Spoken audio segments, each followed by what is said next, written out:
State sentinel में आपका स्वागत। मैं हूं रविंद्र सिंह। तालियां बजवा दी आपने आज, काबिल तो हो आप, इसमें कोई दो राय नहीं है। और जो कमेंट में मैंने लिखा है काबिल तो हो आप, उसके मायने समझता हूं मैं, लेकिन आप भी जानते हो ये गलत है। आज आरटीओ जम्मू जसमीत सिंह बहुत काबिल इंसान है, वो बहुत काबिल ऑफिसर हैं। जब मैं आपसे बात कर रहा हूं, कितनी बार मैं रिपोर्ट कर चुका हूं कि लाइसेंस की फीस हम दे रहे हैं लेकिन लाइसेंस छपकर घर में नहीं आ रहे। लाखों की तादाद में वो पेंडेंसी थी। 3 मार्च 2025 को, शायद मुझे डेट याद है, जब आरटीओ जसमीत सिंह जम्मू ऑफिस में बैठे, आरटीओ जम्मू ऑफिस में बैठे, तो आज जब मैं आपसे बात कर रहा हूं पेंडेंसी 0 है। लेकिन इसका मतलब ये नहीं, इसका मतलब कतई ये नहीं, काबिल तो आप हो, लेकिन आज आपने जो किया मैं उससे सहमत नहीं, उससे मैं बिल्कुल सहमत नहीं।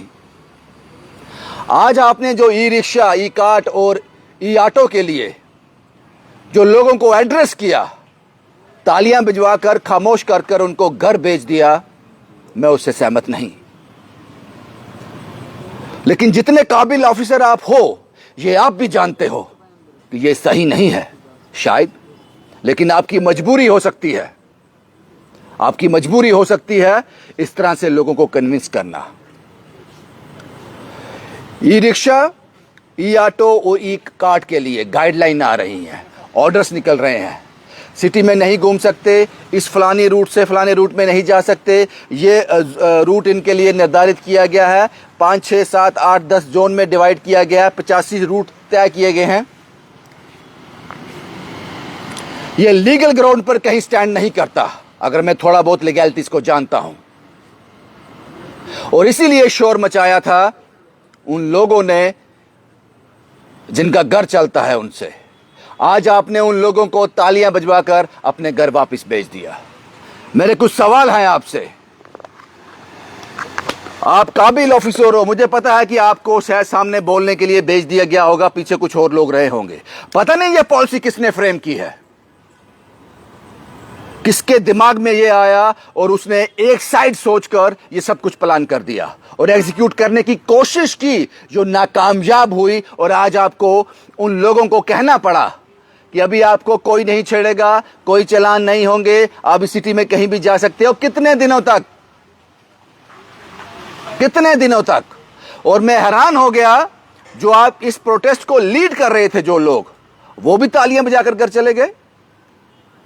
मैं समझ सकता हूं कि ये जो लोग हैं ये ज्यादा एजुकेटेड नहीं है, इनको बात समझ नहीं आई होगी, लेकिन जो लोग लीड कर रहे थे वो बड़े खुश दिखे मुझे आज। खुशी किस बात की थी पता नहीं। उन्होंने कहा फिलहाल आपको चालान नहीं होगा, तलवार लटक रही है। पता नहीं, मुझे नहीं पता आप किस बात से सहमत हो गए, ये ऑफिसर की कौन सी गुट्टी पिलाते हैं। सबसे पहली बात, जब ये ई रिक्शा और ई ऑटो बेचे जा रहे थे, इनका कोई परमिट नहीं है, कोई रूट नहीं है इनका, ये ओपनली चल सकते हैं। और इसी पॉलिसी के तहत ये आए थे, इसी पॉलिसी के तहत ये आए थे। ओपन पॉलिसी, ये सेंट्रल गवर्नमेंट की पॉलिसी थी, आप खरीद कर चलाना शुरू करो। ओपन पॉलिसी के तहत ये आए, कोई रिस्ट्रिक्शन नहीं होगी इन पर। और लोगों ने इतना जबरदस्त फीडबैक दिया, क्योंकि सरकार चाहती थी कि लोग कन्वर्ट हों, लोग इस पर आ जाएं, क्योंकि पोल्यूशन की कमी हो गई। पोल्यूशन कम हो जाएगा, जो आगे ऑटो चल रहे हैं, मेटाडोर चल रही हैं, वो पोल्यूशन क्रिएट कर रही हैं। तो अगर आप इस पर कन्वर्ट हो गए, इलेक्ट्रिक पर कन्वर्ट हो गए, तो उनको डाउट था, पता नहीं लोग इस पर स्विच करेंगे या नहीं करेंगे। सबसे बड़ा डाउट उनको इस बात पे था कि लोग पता नहीं स्विच करेंगे या नहीं करेंगे।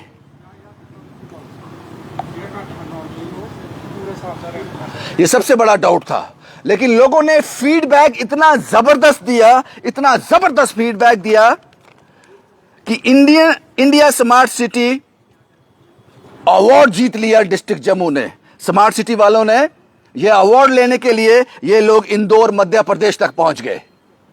इनकी पीठ थपथपाई सेंट्रल गवर्नमेंट ने कि डिस्ट्रिक्ट जम्मू ने कमाल कर दिया, यह अवार्ड लेके आए हैं वहां से, इन्हीं लोगों के दम पर, जिन्होंने अपने जेब से पैसे खर्च किए, उधार लिया, बीवी के जेवर बेचे, मां का कुछ बेचा तो ऑटो ले लिया और मेहनत कर रहे हैं, मेहनत कर रहे हैं। यह अवार्ड आपको वापस देना चाहिए। अब यह अवार्ड आपको वापस देना चाहिए। उसके बाद एक स्कीम है साहब, मिशन युवा, जिसके तहत सेंट्रल गवर्नमेंट 3 व्हीलर खरीदने पर 1 लाख की सब्सिडी देती है ताकि एम्प्लॉयमेंट जनरेट हो सके, और उनका झुकाव भी ज्यादा है कि लोग इलेक्ट्रिक व्हीकल की तरफ मूव करें। आपने उस सब का कबाड़ा कर दिया।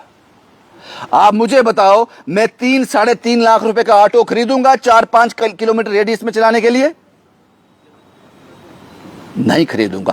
आपको करना क्या चाहिए था वो भी बताऊंगा, मैं आपको वो भी बताऊंगा, लेकिन आपने क्या कुछ किया है। मुझे लगता है कि ये 2-4 लोग बैठे होंगे और ये पॉलिसी बना डाली, और उससे बड़े ऑफिसर ने पीठ भी थपथपा दी होगी, वाह क्या पॉलिसी लेके आए हो तुम।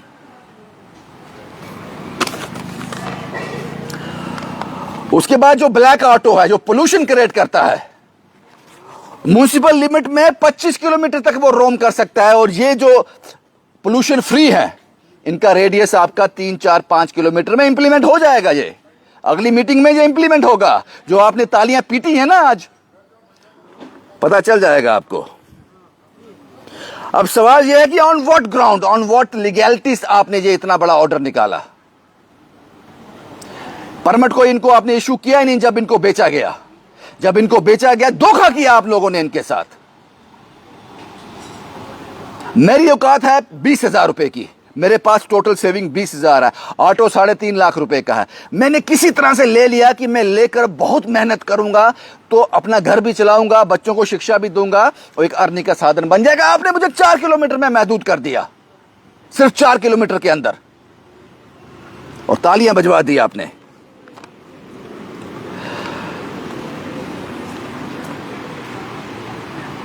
बहुत बड़ी इन्वेस्टमेंट है ये गरीब आदमी के लिए, बहुत बड़ी इन्वेस्टमेंट है। और मैं आपको यकीन से कह सकता हूं, इनमें से एक भी अगर कोर्ट में चला गया तो आप ज्यादा देर तक ये ऑर्डर टिक नहीं पाएगा। On what ground? ये धोखा है लोगों के साथ जिन्होंने 3-3.5 लाख रुपया ई ऑटो पर खर्च किया है। आपने उनको महदूद कर दिया। ये भेदभाव क्यों? ब्लैक ऑटो के लिए कोई ऑर्डर नहीं है, कोई मेंशन नहीं है इसमें।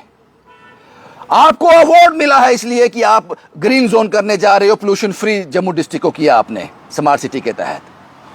अवार्ड लेके आए आप इंदौर मध्य प्रदेश से, और जिस वक्त आपको अवार्ड मिला, प्रेसिडेंट, भारत की प्रेसिडेंट वहां मौजूद थी। पता नहीं किस तरह से आपने इस पर काम किया है। और स्टेट हाईवे रिस्ट्रिक्शन किया आपने। स्टेट हाईवे होता है कि शहर के अंदर कुछ ऐसे रोड हैं यहां पर ये ई रिक्शा, ई ऑटो अप्लाई कर ही नहीं सकते। अभी तो आपको बोला है ना, जहां मर्जी जाओ, लाइसेंस, कोई चालान नहीं होगा। ये कुछ दिनों की बात है। मैंने कहा जसमीत सिंह आरटीओ जम्मू काबिल ऑफिसर हैं, इसमें कोई दो राय नहीं है, लेकिन आज वो अपनी चाल चल गए बड़ी खूबसूरती के साथ। शायद उनको लॉ एंड ऑर्डर मेंटेन करना था। एक अच्छे ऑफिसर की यही निशानी होती है। लेकिन जो समझने वाले थे, जो इस प्रोटेस्ट को लीड कर रहे थे, वो क्यों चूक के, उनको कैसे कॉन्फिडेंस में लिया इन ऑफिसर ने, ये मेरी समझ के बाहर है। खुश रहो, खुश रहो तुम लोग, लेकिन ये किसी भी तरह से ठीक नहीं है। ये किसी भी तरह से ठीक नहीं लगा। अब मैं आपको बताता हूं कौन लोग जुड़े हैं इसके साथ। एक शख्स की 3 बच्चियां हैं, उसकी मां मर गई, पिता सुबह 6 बजे निकलता है, रात को 10 बजे घर आता है। 3 बच्चियां खाना खा रही हैं उस पिता के उस ऑटो से, पेट भरकर खा रही हैं, किसी के आगे हाथ नहीं फैलाती। अब वो बाप पिछले 2 दिन से परेशान है, 3 दिन से परेशान है कि मैं 4-5 किलोमीटर के रेडियस के अंदर इन 3 बच्चियों को खाना पूरा कर पाऊंगा, इनकी शिक्षा पूरी कर पाऊंगा, इनको दवाई दे पाऊंगा, कहीं मैं मोहताज तो नहीं हो जाऊंगा। 2-3 रातों से वो सोया नहीं आपके इस ऑर्डर के बाद। एक बाप ने अपने बेटे से वादा किया है, तू पढ़, मैं हूं ना, तू पढ़। और उसने कहा कि मेरा बेटा जो है वो रिक्शा ऑटो ड्राइवर नहीं बनेगा। झूठा कर दिया इस ऑर्डर ने उसको। वो 4 किलोमीटर के अंदर क्या ही कमा पाएगा। मेहनत करना चाहते हैं लोग, मेहनत करना चाहते हैं, लेकिन आपने उसकी मेहनत को एक सर्कल में महदूद कर दिया। अगर आप एम्प्लॉयमेंट दे नहीं सकते तो उसको छीनो मत। 30, 35, 40, 50 हजार लोग होंगे जो इस व्यवसाय के साथ जुड़े हुए हैं। कहां जाएंगे वो आपके इस ऑर्डर के बाद? कहां जाएंगे? सोचिए एक बार। और मैंने इसलिए कहा कि अगर ये लोग कोर्ट में चले जाते हैं इस ऑर्डर के खिलाफ, तो ये ऑर्डर ज्यादा देर तक टिक नहीं पाएगा, नहीं टिक पाएगा वहां पर। मैं बताऊंगा आपको करना क्या चाहिए था। ये ओपन पॉलिसी के तहत ऑटो बेचे गए हैं, लोगों को मूर्ख बनाया गया है। और उसके बाद आप लोग बड़े बेधड़ल्ले से कह रहे हो कि जनाब 2022 में एक पॉलिसी आई थी, उसी के तहत काम हो रहा। अगर 2022 में ये पॉलिसी आई थी, वो पॉलिसी आपने उसी वक्त लोगों को क्यों नहीं बताई? 2022 से 2025 तक जब मैं रिपोर्ट कर रहा हूं, कितने ऑटो और बिके होंगे ई ऑटो? आपने आंख मूंद ली कि इनको लुटने दो, बर्बाद होने दो, बम इनमें 2025 में गिराएंगे। आपके हाथ में बम 2022 में आ गया था। 3 साल तक किसका वेट कर रहे थे? उसी वक्त क्यों नहीं गाइडलाइन दी गई जो बेचने वाली कंपनियां हैं? क्यों नहीं बताया गया उनको, लोगों को क्यों नहीं बताया गया कि अगर तुम 3, 3.5 लाख का ई ऑटो खरीद रहे हो, भाई साहब इसका ये रेंज है। वो ने इस दिमाग से साथ खरीदा कि पूरे जम्मू में मेहनत करूंगा, मैं कहीं भी जा सकता हूं। 2022 में पॉलिसी आई थी, कहां चले गए थे 3 साल तक? आप किस बात का इंतजार कर रहे थे? यह धोखा है। और ब्लैक ऑटो जो पोल्यूशन क्रिएट करता है, मैं उन लोगों के खिलाफ नहीं हूं। बड़े ब्लैक ऑटो वाले होंगे जो कन्वर्ट हुए होंगे इस ई ऑटो पर, लेकिन वो पोल्यूशन क्रिएट करता है। म्युनिसिपल एरिया में 25 किलोमीटर तक अप्लाई कर सकता है, ये 3 से 4 किलोमीटर के अंदर अप्लाई करेंगे। और बहुत से शहर, जम्मू सिटी में बहुत सी ऐसी जगह है यहां टोटली रिस्ट्रिक्ट है। आपकी बातें समझ नहीं आती, सो कर जागते हो आप। एक बार नींद खुली, और जो लोग इस धंधे के साथ जुड़े हुए हैं, मेहनत कर रहे हैं, कोई हक नहीं है आपको उनके साथ ये करने का। आपकी नींद बहुत पहले खुलनी चाहिए थी। जब इसको अवार्ड लेने, वो अवार्ड वापस करो, पहले सबसे पहले वो अवार्ड वापस करो। आप जम्मू स्मार्ट सिटी ने अवार्ड लिया है ना, वो वापस करो अवार्ड। वो आप उसके हकदार नहीं हो। वो अवार्ड आपको दिलाया इन लोगों ने अपने जेवर बेचकर, अपनी सेविंग्स को यूटिलाइज कर ये ऑटो लेकर आपको अवार्ड दिलवाया। क्योंकि आपको अवार्ड इस तर्ज पर मिला था कि बहुत से लोगों ने ऑटो खरीद लिया, वो ई ऑटो पर शिफ्ट हो गए, इसीलिए मिला था ना। वो अवार्ड वापस करो, आप उसके हकदार नहीं। आपको करना क्या चाहिए था वो मैं आपको बताता हूं। जिस वक्त आपकी नींद खुली थी 2022 में, उसी वक्त आपको जो कंपनियां बेचती हैं उनको कहना चाहिए था कि जो भी क्लाइंट, जो भी कस्टमर आपके पास आता है, पहले सुनिश्चित करो उसको ऑटो किस रूट के लिए चाहिए, उसके बाद उसको बेचो, ताकि वो फैसला कर सके कि मुझे 4-5 किलोमीटर रेडियस में चलना है, मुझे ये लेना है या नहीं लेना है। और आज भी आपको ये करना चाहिए, जो बिक गए वो बिक गए, जो चल रहे हैं उनको रिस्ट्रिक्ट मत करो, उनको चलने दो। लेकिन 29 जुलाई 2025 के बाद कल से जो ऑटो बिकेगा उस पर गाइडलाइन जारी करो कि आपको इस रूट के लिए ऑटो दिया गया है, ये इस रूट पे चलेगा। मुझे पता है एक दिन ओवरक्राउडेड हो जाएगा, बहुत सारे ऑटो अप्लाई कर रहे होंगे, लोग खरीद रहे हैं, मेहनत करना चाहते हैं, लेकिन आज के बाद ये कानून बनाओ, ये ऑर्डर निकालो कि जो भी कस्टमर इसको खरीदेगा, खरीदने जाएगा, उसको पता हो कि तू किस रूट के लिए खरीद रहा है, क्या इस रूट के लिए अवेलेबिलिटी है या नहीं मिलेगा। इस रूट के लिए उसको साफ बताओ, तुम्हें इस रूट के लिए मिलेगा, लेना है तो लो, ताकि वो फैसला कर सके, उसके पास ट्रांसपेरेंसी हो। ये आपको करना चाहिए आज के बाद। ये नहीं जो पीछे जिन्होंने अपना सब कुछ उसमें दांव पे लगा दिया, आज आपने उसके आंखें ही निकाल ली बाहर। इसलिए मैंने कहा कि तालियां बजवा दी आपने, और मुझे समझ नहीं आया कि जिन लोगों ने तालियां बजाई हैं, मैं समझ सकता हूं मेहनत करने वाले लोग हैं, इतने पढ़े लिखे नहीं होंगे, समझ नहीं आया होगा उनको, लेकिन जो लीड कर रहे थे वो तो बहुत खुश दिख रहे थे मुझे। कब तक चालान नहीं होंगे आपको? आरटीओ साहब की पूरी बात सुनी थी, अगली मीटिंग में फैसला हो जाएगा, वो जोन वाइज हो जाएगा। आप नहीं आ सकते सिटी के अंदर, जो रिस्ट्रिक्शन एरिया वो रिस्ट्रिक्ट रहेगा, जोन वाइज हो जाएगा, रूट तय हो जाएंगे आप लोगों के।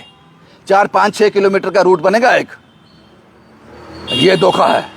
और इनमें से अगर एक भी इसके खिलाफ कोर्ट में जाता है तो ये ऑर्डर मुझे नहीं लगता ज्यादा देर तक टिक पाएगा, क्योंकि किस ग्राउंड पे आपको करना क्या है मैंने आपको बता दिया। आज से ऑर्डर निकालो, आज के बाद कोई भी ई रिक्शा लेता है, ई ऑटो लेता है, ई कार्ट लेता है, पहले उसको बताया जाएगा, उस फॉर्म में भरा जाएगा कि तूने किस रूट के लिए लेना है, तुम्हें देना है या नहीं देना है। वो किसी और धंधे में जाए, कहीं और इन्वेस्टमेंट करे। इसलिए मैंने कहा था कि आरटीओ जम्मू जसमीत सिंह बहुत काबिल है, इसमें कोई दो राय नहीं। लेकिन आज आपने जो लोगों को बताया वो पूरा सच नहीं था। आपकी क्या मजबूरी है मुझे पता नहीं, लेकिन जिसने भी ये पॉलिसी फ्रेम की है उसने सिर्फ एक साइड देखी है, शाबाशी के लिए या पता नहीं किसके लिए। शुभम कुमार के साथ Ravindra Singh, the state sentinel के लिए।